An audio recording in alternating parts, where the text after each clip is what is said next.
Hello बच्चों, आप सभी का हमारे यूट्यूब चैनल आइडियल 2 क्लासेस में स्वागत है। बच्चों, आज हम आपके लिए एडगेट अभ्यास पुस्तिका के अंतर्गत विषय हिंदी लेके आए हैं जो कक्षा 8वीं के लिए है। और इस एडगेट अभ्यास पुस्तिका को मध्य प्रदेश राज्य शिक्षा केंद्र भोपाल द्वारा सत्र 2022-23 के लिए बनाया गया है। और आपको बता दें कि इसी पुस्तिका से आपको की प्रश्न उत्तरी जो वार्षिक परीक्षा में पूछी जाएगी, तो इसलिए आपको तैयारी किससे करना है, एडगेट अभ्यास पुस्तिका से ही अत्यधिक तैयारी कीजिए। चलिए, हमारा पाठ 13 है, ना यह समझो कि हिंदुस्तान की तलवार सोई है। पाठ 13 के अति लघु उत्तरी प्रश्न हम देखेंगे। इसका अति लघु उत्तरी पहला प्रश्न क्या है, हमने संसार को कौन सा संदेश दिया है? तो उत्तर हो जाएगा हमने मीन्स हमारे भारत देश ने विश्व को या संसार को शांति और अहिंसा का संदेश दिया है। तो आप उत्तर क्या लिख सकते हैं, हमने संसार को शांति का संदेश दिया है। तो इस प्रकार प्रश्न क्रमांक 1 का उत्तर हुआ। प्रश्न क्रमांक 2 देखिए, कविता में वीरों की किस बात का उल्लेख किया गया है? जो आपकी कविता है, इस कविता में वीरों की किस बात का उल्लेख किया गया है? तो उत्तर हो जाएगा कविता में वीरों के शौर्य और पराक्रम का उल्लेख किया गया है। जो हमारे देश के वीर हैं, जो हमारे देश की रक्षा कर रहे हैं, उनकी किस बात का उल्लेख किया गया है? तो उनके शौर्य और पराक्रम का उल्लेख किया गया है। इसके बाद अगला प्रश्न है प्रश्न नंबर 3, ना यह समझो डैश डैश कविता में कौन सा रस निहित है? आपकी जो कविता है, ना यह समझो कि हिंदुस्तान की तलवार सोई है, जिसे सुनकर दहलती थी कभी छाती सिकंदर की, जिसे सुनकर से छूटती थी तेज बहादुर की। तो इस कविता से आप इस कविता में कौन सा रस है या कौन सा रस निहित है, ये पूछा गया है। तो इस कविता में वीर रस निहित है। इसके बाद अगला प्रश्न है प्रश्न नंबर 4 लघुत्तरी प्रश्न है, रस की परिभाषा देते हुए किन्हीं 4 रसों के नाम और उनके स्थायी भाव के नाम बताइए। तो चलिए, रस की परिभाषा क्या है, आपको रस की परिभाषा देना है और क्या करना है, 4 रसों के नाम और उनके स्थायी भाव बताना है। क्या होगी रस की परिभाषा, बताइए। तो रस की परिभाषा होगी, किसी काव्य को पढ़ने से, सुनने और देखने से जिस आनंद की अनुभूति होती है उसे क्या कहते हैं, रस कहते हैं। या आप ऐसा भी बता सकते हैं आपकी पुस्तक के आधार पर, किसी कविता को पढ़ने या सुनते समय प्राप्त आनंद की अनुभूति को रस कहते हैं। रस 10 होते हैं। रस कितने होते हैं? 10 होते हैं और प्रत्येक रस का एक एक स्थायी भाव होता है। स्थायी भाव क्या होता है? अब स्थायी भाव सहृदय के मन में चिरकाल से स्थित रहते हैं। ये उचित अवसर आने पर उत्पन्न होते हैं। कौन? स्थायी भाव। अब आपको 10 रस कौन कौन से होते हैं ये भी पता होना चाहिए। जैसे कौन से हो गए, श्रृंगार रस, हास्य रस, करुण रस, वीर रस, रोद रस, भयानक रस, विभत्स रस, अद्भुत रस, शांत रस और वात्सल्य रस। और इनके 10 स्थायी भाव भी होते हैं। जैसे श्रृंगार रस का स्थायी भाव क्या हो गया, रति। हास्य रस का स्थायी भाव हास। करुण रस का स्थायी भाव शोक। वीर रस का स्थायी भाव उत्साह। रोद रस का स्थायी भाव क्रोध। भयानक रस का स्थायी भाव क्या हो गया, भय। विभत्स रस का स्थायी भाव जुगुप्सा या घृणा। अद्भुत रस का स्थायी भाव विस्मय या आश्चर्य। शांत रस का स्थायी भाव हो गया निवेद और वात्सल्य रस का स्थायी भाव हो गया वत्सल। तो इस प्रकार ये 10 रस है। हमारे प्रश्न में कोई 4 रसों के नाम लिखने के लिए कहा है, तो हमने 4 रस बताया। एक श्रृंगार रस हो गया जिसका स्थायी भाव क्या हो गया, रति। दूसरा वीर रस जिसका स्थायी भाव उत्साह। तीसरा हास्य रस जिसका स्थायी भाव हास। और करुण रस जिसका स्थायी भाव शोक। तो इस प्रकार बच्चों, आपको रस की परिभाषा पूछे तो आपको रस की परिभाषा क्या बताना है, किसी काव्य को पढ़ने से, सुनने से और देखने से जिस आनंद की अनुभूति होती है उसे क्या कहते हैं, रस। रस के कितने प्रकार होते हैं? रस 10 प्रकार के होते हैं और प्रत्येक के एक एक स्थायी भाव होते हैं। तो इस प्रकार बच्चों आपका प्रश्न नंबर 4 यहाँ पे कंप्लीट हुआ। नेक्स्ट अगला प्रश्न देखते हैं, प्रश्न नंबर 5। प्रश्न नंबर 5 क्या कह रहा है, ना यह समझो कि हिंदुस्तान की तलवार सोई है से क्या आशय है?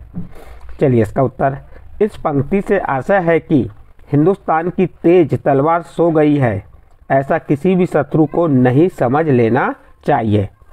ना यह समझो कि हिंदुस्तान की तलवार सोई है, इस पंक्ति से आशय है, क्या आशय है कि हिंदुस्तान की तेज तलवार सो गई है, ऐसा किसी भी शत्रु को नहीं समझ लेना चाहिए।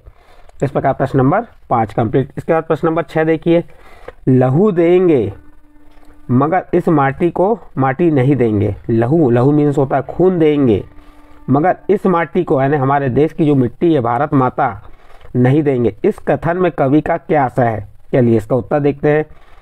इस कथन से कवि का आशय है कि हम खून दे सकते हैं। हम क्या दे सकते हैं? खून दे सकते हैं लेकिन अपने प्रिय भारत की ज़मीन का एक टुकड़ा भी नहीं देंगे। तो इस प्रकार आपका प्रश्न नंबर 6 का उत्तर यहाँ पे कंप्लीट होता है। नेक्स्ट अगला प्रश्न देखते हैं, प्रश्न नंबर 7।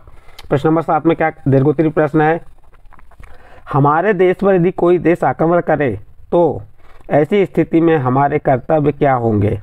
चलिए उत्तर देखते हैं इसका। इसका उत्तर आप अपने आधार पर बना सकते हैं। देखिए इसका उत्तर क्या होगा, हमारा देश एक महान और विस्तृत गणतंत्र राष्ट्र है।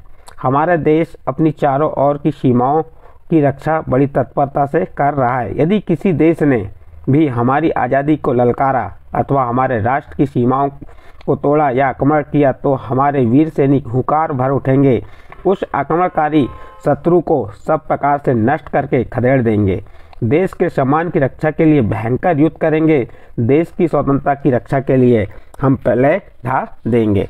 तो इस प्रकार से प्रश्न नंबर 7 का उत्तर यहाँ पे कंप्लीट होता है। नेक्स्ट अगला प्रश्न देखते हैं। प्रश्न नहीं है, अब आपका मूल्यांकन 10 है। मूल्यांकन 10 का अति लघु उत्तरीय प्रश्न नंबर 8 क्या कह रहा है, आगत शब्द किस प्रकार के शब्द हैं। आगत शब्द किस प्रकार के शब्द हैं, तो उत्तर लिख दीजिए, जो शब्द दूसरी भाषाओं से हिंदी में आए हैं, जो शब्द दूसरी भाषाओं से हिंदी में आए हैं उन शब्दों को आगत शब्द या विदेशी शब्द कहा जाता है, जैसे फौजें, लहू, इंसान आदि।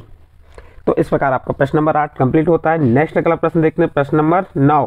कैसा प्रश्न है, लघु उत्तरीय प्रश्न है। हमारे मन में प्रलय की आग कब उठ सकती है और क्यों। प्रश्न है, हमारे मन में प्रलय की आग कब उठ सकती है और क्यों। तो उत्तर हो जाएगा, हमारे प्रिय देश पर किसी लालची दृष्टि वाले शत्रु देश ने आक्रमण करने की कुचेष्टा की तो उस समय विनाश लीला की आग चारों ओर फैल जाएगी।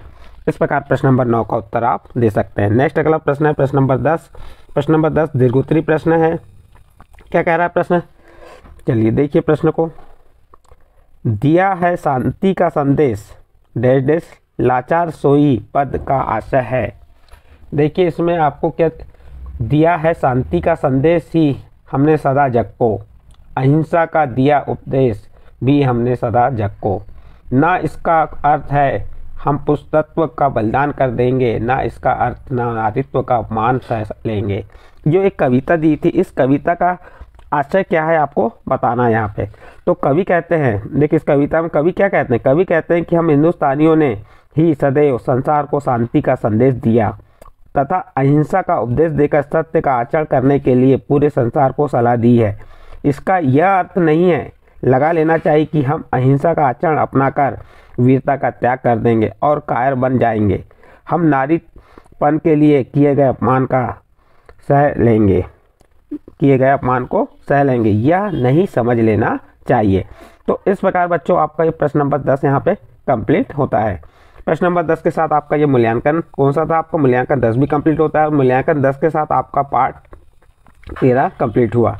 यदि आपको पार्ट 13 की प्रस्तुति समझ आई है तो आप हमारे चैनल आइडियल देव क्लासेस को सब्सक्राइब कीजिए, लाइक कीजिए एवं अन्य ग्रुप में शेयर जरूर कीजिए।